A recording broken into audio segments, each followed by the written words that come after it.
ছোটবেলা থেকে হেলিকপ্টার নিয়ে আমাদের অনেকের মধ্যেই একটা ফ্যাসিনেশন কাজ করে। পার্সোনাল ট্রান্সপোর্টেশনে হেলিকপ্টারের ব্যবহার অনেকদিন থেকেই হয়ে আসছে। একটা সময় ভিআইপি সিআইপিরা হেলিকপ্টারে যাতায়াত করলেও বর্তমান সময়ে সড়ক, রেলপথ আর নদীপথের পাশাপাশি হেলিকপ্টারের যাতায়াতও মেইনস্ট্রিম হয়ে উঠছে। মূলত হেলিকপ্টারের ট্রান্সপোর্টেশন সেবাদানকারী প্রতিষ্ঠানের সংখ্যা বাড়ার সাথে সাথে দেশের যাতায়াতের মাধ্যম হিসেবে হেলিকপ্টার সার্ভিসও একটি ভায়াবল অপশন হয়ে উঠেছে। আমাদের আজকের ভিডিওতে আপনাদের জানাবো বাংলাদেশের এই হেলিকপ্টার সার্ভিসের উত্থান সম্পর্কে।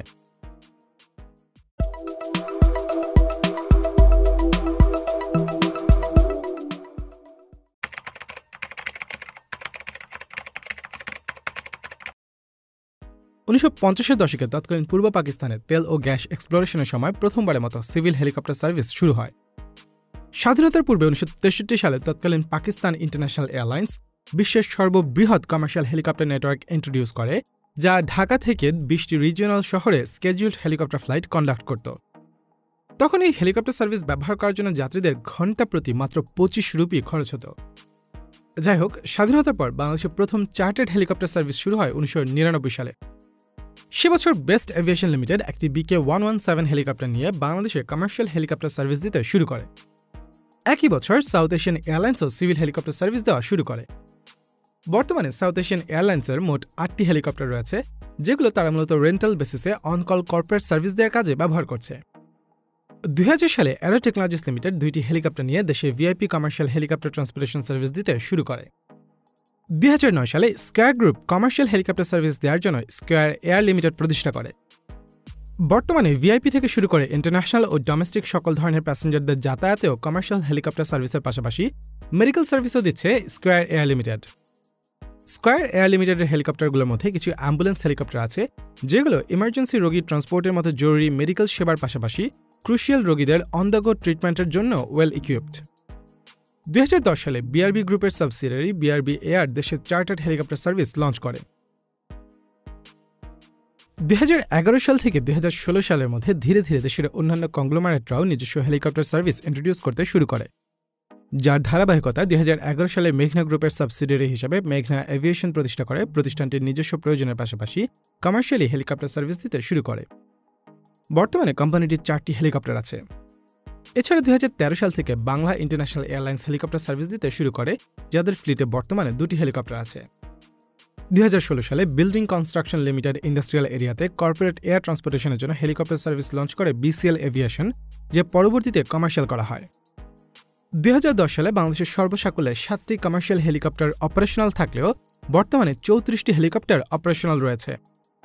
এগুলোর মধ্যে 6টি টুইন টারবাইন, 25টি সিঙ্গেল টারবাইন এবং বাকিগুলো সিঙ্গেল পিস্টন টারবাইন হেলিকপ্টার। মোট 13টি company civil aviation authority of বাংলাদেশের কাছ থেকে এয়ার অপারেটর সার্টিফিকেট নিয়ে বাংলাদেশে কমার্শিয়াল ও মেডিকেল পারপাসে হেলিকপ্টার ট্রান্সপোর্টেশন সার্ভিস দিচ্ছে, যেখানে সিভিল এভিয়েশন অথরিটি অফ বাংলাদেশের অধীনে রেজিস্টার্ড হেলিকপ্টারের সংখ্যা 42টি। বাংলাদেশে অপারেট করা প্রতিটি কোম্পানির হেলিকপ্টারই ঢাকা আন্তর্জাতিক বিমানবন্দরের ডোমেস্টিক টার্মিনাল থেকে অপারেট করা হয়। হেলিকপ্টার টেক অফের অন্তত 48 ঘন্টা আগে হেলিকপ্টারটি কী কারণে ব্যবহার করা হচ্ছে, কতক্ষণের জন্য ব্যবহার করা হবে এবং ডেস্টিনেশন রুট সম্পর্কে সিভিল এভিয়েশনের কাছে পূর্ণাঙ্গ বর্ণনা দিতে হয়। সাউথ এশিয়ান এয়ারলাইন্সের director flight operator captain Gulzar হোসেনের মতে 2030 সালের মধ্যে বাংলাদেশে 30 থেকে 35টি নতুন হেলিকপ্টার ইন্ট্রোডিউস হবে। এতে করে বর্তমানে যেখানে মাসে গড়ে 350টি ফ্লাইট কন্ডাক্ট করা হয়, তা বেড়ে 600 কিংবা তারও বেশি হবে। এছাড়া তার মতে আগামী 1-2 বছরের মধ্যে বাংলাদেশি হেলিকপ্টারগুলো ইন্টারন্যাশনাল ট্রিপের জন্য রেডি হয়ে যাবে।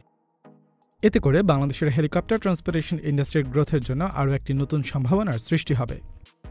সোশ্যাল মিডিয়ায় আমরা হেলিকপ্টারে করে বিয়ের বরযাত্রী কিংবা ধর্মীয় বক্তাদের যাতায়াতের অনেক ভিডিও দেখি। এই ভিডিওগুলোর কমেন্ট সেকশন দেখলে ধারণা পাওয়া যায় হেলিকপ্টার ট্রান্সপোর্টেশনে মানুষের আগ্রহ বাড়ছে। মানুষের এই ইন্টারেস্টকে ইউটিলাইজ করা গেলে বাংলাদেশের নিকট ভবিষ্যতে হেলি ট্যুরিজমেরও ব্যবস্থা করা যেতে পারে। হেলি ট্যুরিজমের কনসেপ্টটি বাংলাদেশের জন্য নতুন হলেও বিশ্বের উন্নত দেশগুলোতে এটি বেশ প্রসিদ্ধ একটি সেক্টর। দি ইনসাইট পার্টনার্সের একটি তথ্যসূত্রে 2020 সালে গ্লোবাল হেলিকপ্টার ট্যুরিজমের মার্কেট সাইজ ছিল $745 মিলিয়ন। এদিকে মার্কেট রিসার্চ ফিউচারের একটি রিপোর্ট অনুযায়ী 2030 সাল নাগাদ এই মার্কেটটি 3.5% CAGR এ গ্রো করবে এবং মার্কেট সাইজ $1 বিলিয়ন ছাড়িয়ে যাবে। বাংলাদেশ যদি এই সেক্টরটি এক্সপ্লোর করতে পারে, তাহলে দেশের হেলিকপ্টার ইন্ডাস্ট্রি যেমন দ্রুত গ্রো করার সম্ভাবনা তৈরি হবে, তেমনি দেশের ইকোনমিতেও কন্ট্রিবিউট করতে পারবে। বাংলাদেশে এখনও পর্যন্ত সবচেয়ে বেশি কর্পোরেট রিজনেই হেলিকপ্টার ব্যবহার করা হচ্ছে। 2019 থেকে 2023 সাল পর্যন্ত দেশের হেলিকপ্টারগুলো মোট 47,000 যাত্রী পরিবহন করেছে, যাদের মধ্যে 85% ছিল বিদেশি বিনিয়োগকারী ও লোকাল ব্যবসায়ীরা, এবং বাকি 15% মেডিকেল ও অন্যান্য প্রয়োজনে ব্যবহার হয়েছে। এছাড়া ভিআইপি থেকে শুরু করে ইন্টারন্যাশনাল ট্যুরিস্ট, বিভিন্ন ধর্মীয় বক্তা, বিয়ের বরযাত্রী পরিবহনে হেলিকপ্টারের ব্যবহার হয়েছে। বাংলাদেশের সার্ভিসে থাকা হেলিকপ্টারগুলোর ভাড়া সাধারণত ঘণ্টা প্রতি ইউসেজের উপর নির্ভর করে। দেশে বর্তমানে কোম্পানি ভেদে ঘণ্টা প্রতি হেলিকপ্টার রাইড 60,000 থেকে 2.5 লক্ষ টাকা পর্যন্ত হয়। তবে কিছু কিছু কোম্পানি আছে যেগুলো 10 থেকে 15 মিনিটের জন্য মানুষকে জয় রাইডের সুযোগ দিচ্ছে মাত্র 5,500 টাকায়। রাইডের জন্য হেলিকপ্টার বুকিংয়ের সময় মোট ভাড়ার অন্তত 50% পরিশোধ করতে হয়। তবে বিগত কয়েক বছর ধরে প্রবাসী বাংলাদেশিরা দেশের এই হেলিকপ্টার ট্রান্সপোর্টেশন সার্ভিসের সবচেয়ে প্রমিনেন্ট ইউজার হয়ে উঠেছে। বর্তমানে বিশ্বের বিভিন্ন দেশে প্রায় 15 মিলিয়ন বাংলাদেশি কর্মরত রয়েছে, যাদের বেশিরভাগের পরিবারই দেশের বিভিন্ন গ্রামে বসবাস করে। এই প্রবাসীরা দেশে আসার জন্য বেশিরভাগই ঢাকার হযরত শাহজালাল আন্তর্জাতিক বিমানবন্দর ব্যবহার করে। ঢাকা বিমানবন্দর থেকে গাড়ি ভাড়া করে এই প্রবাসীদের নিজ নিজ বাড়ি ফিরতে দূরত্ব ভেদে অন্তত 5 থেকে 10,000 টাকা পর্যন্ত খরচ করতে হয়। এছাড়া রাস্তায় যানজটের দুর্ভোগ ও চুরি ডাকাতির মতো ঘটনার সম্ভাবনা তো রয়েই যায়। বর্তমানে প্রবাসীরা চাইলে ঢাকা থেকে হেলিকপ্টারে করেও নিজ নিজ বাড়িতে যেতে পারেন।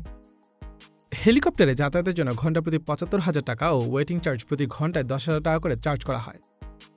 কিন্তু 5 থেকে 8 সিটের হেলিকপ্টারগুলোতে শেয়ার ট্রিপের মাধ্যমে এই ভাড়া একজন যাত্রীর জন্য মাত্র 10 থেকে 15,000 টাকায় নেমে আসে। এমনকি কিছু কিছু হেলিকপ্টার ট্রান্সপোর্টেশন সার্ভিস প্রতিষ্ঠান মাত্র 5,000 টাকাতেই এই সেবা দিচ্ছে। আপনারা হয়তো ভাবতে পারেন এক্সট্রা টাকা খরচ করে কেউ কেনই বা হেলিকপ্টারে করে বাড়িতে যেতে চাইবে। এই সার্ভিসটি ব্যবহার করার অন্যতম প্রধান কারণ কোনো ধরনের যানজটের ভোগান্তি ছাড়াই স্বল্প সময়ে গন্তব্যে পৌঁছানো। ধরা যাক একজন প্রবাসী ঢাকা বিমানবন্দর থেকে কুমিল্লা তার গ্রামের বাড়িতে যাবেন। ঢাকা থেকে কুমিল্লা যেতে সময় লাগে অন্তত 3 থেকে 4 ঘন্টা, আর একই দূরত্ব হেলিকপ্টারে করে পাড়ি দিতে সময় লাগবে মাত্র 1 ঘন্টা। এছাড়া যানজটের ভোগান্তি ও রাস্তাঘাটে ডাকাতির মতো বিপদের সম্ভাবনাও আর থাকবে না। যেহেতু দেশে অপারেট করা সবকটি commercial helicopter service company Dhaka বিমানবন্দরের ডোমেস্টিক টার্মিনাল থেকে অপারেট করে, প্রবাসীরা চাইলে বিদেশ থেকে রওনা দেওয়ার আগে তার গন্তব্য অনুযায়ী হেলিকপ্টারে সিট বুকিং দিয়ে রাখতে পারেন। এতে করে প্রবাসীরা ঢাকা বিমানবন্দরে পৌঁছে ইমিগ্রেশন প্রসেস শেষ করে বিমানবন্দর থেকেই হেলিকপ্টারে করে নিজ নিজ বাড়িতে ফিরতে পারবেন। গ্রোথের সম্ভাবনা থাকা সত্ত্বেও বাংলাদেশের হেলিকপ্টার ইন্ডাস্ট্রি এখনও এর ফুল পটেনশিয়ালে পৌঁছতে পারেনি। এর একটি কারণ হিসেবে দেশের রেগুলেটরি ইস্যুকে দায়ী করা যেতে পারে। একটি হেলিকপ্টার টেক অফ করার জন্য প্রতিবারই সিভিল এভিয়েশন অথরিটি অফ বাংলাদেশের বেশ কিছু এজেন্সির কাছ থেকে পারমিশন নেওয়া লাগে, যা করতে প্রায় পুরো দিন লেগে যায়। এতে করে ইমার্জেন্সি মেডিকেল সার্ভিস দেওয়ার সময় বেশ বড় ধরনের ইস্যু ক্রিয়েট হয়। একই কারণে দেশে ব্যক্তিগত হেলিকপ্টার ব্যবহারের পরিমাণও তেমন বাড়ছে না। পারমিশন নেওয়ার বিষয়টি আরও সহজ করা গেলে দেশে হেলিকপ্টার রাইডের পরিমাণও যেমন বাড়বে, তেমনি ব্যক্তিগত হেলিকপ্টার ব্যবহারের পরিমাণও বাড়বে। এছাড়া এতদিন পর্যন্ত বাংলাদেশে এলিভেটেড হেলিপ্যাডে হেলিকপ্টার ল্যান্ড করানোর কোনো ধরনের পারমিশন ছিল না। ফলে সকল প্রতিষ্ঠানের হেলিকপ্টারই ঢাকা বিমানবন্দর থেকে টেক অফ ও ল্যান্ডিং করত। এতে করে ইমার্জেন্সি পেশেন্ট ট্রান্সপোর্টিংয়ের সময়ে হেলিকপ্টারে করে দ্রুত এয়ারপোর্টে পৌঁছলেও শহরের ভেতরকার জ্যামের কারণে হাসপাতালে পৌঁছতে সময় লেগে যেত অনেক বেশি। তবে 2023 সালে বাংলাদেশ এভিয়েশনের রেগুলেটরি বডি এই নিষেধাজ্ঞা উঠিয়ে দিয়েছে। ফলে হেলিকপ্টার ল্যান্ডিং রিলেটেড ইস্যু অনেকটাই কমে এসেছে। এছাড়া আরেকটি চ্যালেঞ্জ হল হেলিকপ্টার ট্রান্সপোর্টেশন ব্যবহারের ক্ষেত্রে প্রতি প্যাসেঞ্জারের উপর 15% ভ্যাট এবং এভিয়েশন কোম্পানির উপর 30% সাপ্লিমেন্টারি ডিউটি চার্জ করা হয়, যা হেলিকপ্টার ট্রান্সপোর্টেশনের কস্ট বাড়িয়ে দেয়। বর্তমানে প্যাসেঞ্জারদের ভ্যাট ছাড়াই প্রতি ঘন্টায় 66,000 টাকা চার্জ করা হচ্ছে।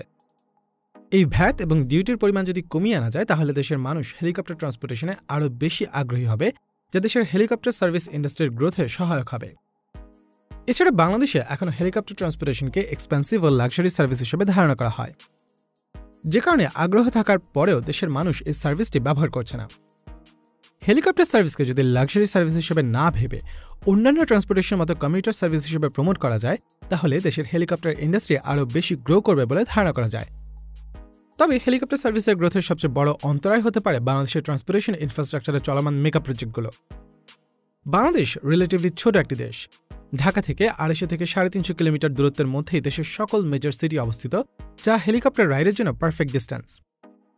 কিন্তু সরকার দেশের মেজর সিটিগুলোর সাথে ঢাকার যাতায়াত ব্যবস্থা উন্নয়নের অংশ হিসেবে high speed rail line, expressway নির্মাণের মতো প্রকল্প গ্রহণ করছে।